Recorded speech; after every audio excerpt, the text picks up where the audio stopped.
Hello friends, क्या आप लोग भी 2026 में ट्रेडिंग शुरू करना चाहते हैं? तो गाइस इस वीडियो में बस मैं आपको 5 चीज़ें बताऊंगा जिस अगर आप लोग यह जानते हैं तो आप डेफिनेटली ट्रेडिंग स्टार्ट कर सकते हैं। तो चलिए वन बाय वन करके आप लोगों को मैं चीज़ें बता देता हूं गाइस। तो आप इस वीडियो को बिल्कुल एंड तक जरूर देखें। इस वीडियो से आप लोगों को काफ़ी कुछ सीखने को मिल सकता है गाइस। पहला स्टेप जो होता है हमारा गाइस, वो हमारा होता है बेसिक। बेसिक हमारा हमेशा क्लियर होना चाहिए। इसका मतलब है कि बेसिक हमें पता होना चाहिए। बेसिक हमें जैसे क्या होता है, जैसे कि शेयर मार्केट किसे कहते हैं, कॉल क्या होता है, पुट क्या होता है, प्रीमियम किसे कहते हैं और एक्सपायरी किसे कहते हैं।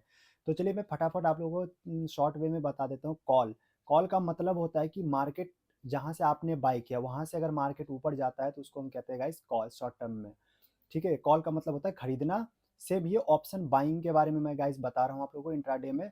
और पुट पुट का मतलब होता है जहां से आपने खरीदा और मार्केट वहीं से नीचे की तरफ गिर रहा है तो आपको उसमें वहां प्रॉफिट होगा, इसको हम कहते हैं पुट। प्रीमियम प्रीमियम का मतलब होता है ऑप्शन जो आप खरीदते हैं, उसका जो कॉस्ट लगता है आपको, उसी को हम कहते हैं गाइस प्रीमियम। तो बिल्कुल इजी वे में मैं गाइस समझा रहा हूँ, बाकी आप लोग कमेंट में जरूर बताइएगा कि वीडियो कैसा लग रहा है। और दूसरा होता है गाइस एक्सपायरी। एक्सपायरी का मतलब होता है कि ऑप्शन का लास्ट डेट, यानी किसी भी चीज़ की एक्सपायरी होती है। जैसे कोई भी प्रोडक्ट उसकी एक्सपायरी होती है तो उसके बाद हम क्या करते हैं, उसको यूज नहीं करते। सेम ऑप्शन में भी होता है, उसकी एक्सपायरी डेट होती है, उसके बाद क्या होता है, वहाँ पे प्रीमियम जीरो हो जाता है आपका। उस एक्सपायरी में आप ट्रेड नहीं कर सकते, नेक्स्ट एक्सपायरी ओपन होता है उसके लिए। तो गाइस हमारा दूसरा स्टेप होगा कैपिटल को प्रोटेक्ट करना।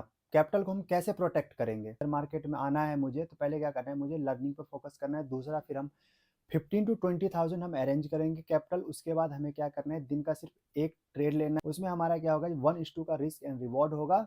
उसमें हमें क्या करना है, उसी के अंदर ट्रेड लेना है। अगर आप बिगिनिंग स्टेज में, तो गाइज मेरा मानना ये है कि आप लोग गाइज इक्विटी में ट्रेड करें, उसके बाद ही आप ऑप्शन ट्रेडिंग में आए और पहले सीखें। फिर थर्ड जो स्टेप है वो है हमारा कि एक आप अपना बेसिक स्ट्रेटेजी फॉलो करें। जैसे मैं कुछ एग्जांपल बताता हूँ, जैसे आपका सपोर्ट रेजिस्टेंस है, उसके बाद कोई ईएमए का है, ठीक है, कोई ट्रेंड लाइन ब्रेकआउट है, या फिर कोई कैंडलस्टिक पैटर्न पे आप लोग पर्टिकुलर कर रहे हैं। तो पर्टिकुलर उसी चीज में आप एक्सपर्ट बने। जैसे आप कोई कैंडल में मास्टर कर रहे हैं तो आप उसी चीज को each and every day follow करें, उस पर आप 50 से 100 ट्रेड लें एटलीस्ट। ये नहीं कि आज मैंने इस कैंडल पे लिया तो कल ट्रेंड लाइन पे ले लिया, परसों मैंने फिर क्या किया, ईएमए पे ले लिया। ऐसा नहीं करना है। अगर आप कैंडलस्टिक पैटर्न यूज कर रहे हैं तो आप सिर्फ कैंडलस्टिक पैटर्न से ही यूज कीजिए। और चौथा होता है मोस्ट इंपॉर्टेंट हमारा, कि हमारा रिस्क मैनेजमेंट। इसमें क्या होता है कि आपने बेसिक समझ लिया, फिर आपने कैपिटल को प्रोटेक्ट करना भी सीख लिया, फिर उसमें क्या है, थर्ड आपका स्ट्रेटजी भी आप समझ गए, चौथे में आता है रिस्क मैनेजमेंट की। अगर हमने ट्रेड में एंट्री किया है तो हमें क्या करना है, ऐसा कि जैसा कि मैंने आप लोगों को पहले भी बता दिया है कि अगर आपको रिस्क को मैनेज करना है तो आपको क्या करना है, पहले 1:2 मिनिमम आपको लेना ही। अगर 10 पॉइंट का आप एसएल दे रहे हैं तो गाइज आप 20 पॉइंट वहाँ पे एनी हाउ लीजिए, नहीं तो इससे अच्छा है कि आप एसएल दे दीजिए उस दिन। तो आई होप गाइज ये सारा पॉइंट क्लियर होगा। और लास्ट हमारा होगा पांचवा गाइज, हमारा स्टेप है साइकोलॉजी कंट्रोल का। से लास्ट में इसको इसलिए रखा है कि जो लोग को रियल में सीखना है तो वो गाइज, जो जिसको नहीं सीखना वो स्टार्टिंग में ही उन्होंने देखा होगा और यहाँ वीडियो से निकल गए होंगे, लेकिन जो इस वीडियो में अभी तक बने होंगे गाइज उसको यहाँ पे सीखने के लिए मिलेगा। ट्रेडिंग में गाइज आप कितना भी कुछ सीख लेते हैं, बट सबसे जो लास्ट में आता है आपको वो साइकोलॉजी। सब कुछ सीख, ये सब सीखने में आपको 1 मंथ लग सकता है, 2 महीने भी लग सकता है, हो सकता है कोई 4 महीने, 2 महीने, एक ऐसे सीख सकते हैं। बट गाइज आपको साइकोलॉजी डेवलप करने के लिए इस पर आपको प्रैक्टिस की जरूरत ही है। साइकोलॉजी कैसे डेवलप होगा, पहला बात तो आप गाइज लॉस को एक्सेप्ट डे का आप लॉस फिक्स कर लीजिए। अगर आज मेरा 1000 का लॉस हो गया है तो मार्केट 200 पॉइंट, 1000 पॉइंट क्यों ना गिर जाए या ऊपर चले जाए, मुझे ट्रेड नहीं करना है। ये हो गया आपका डिसिप्लिन। इससे क्या होगा, आपका साइकोलॉजी बिल्ड होगा।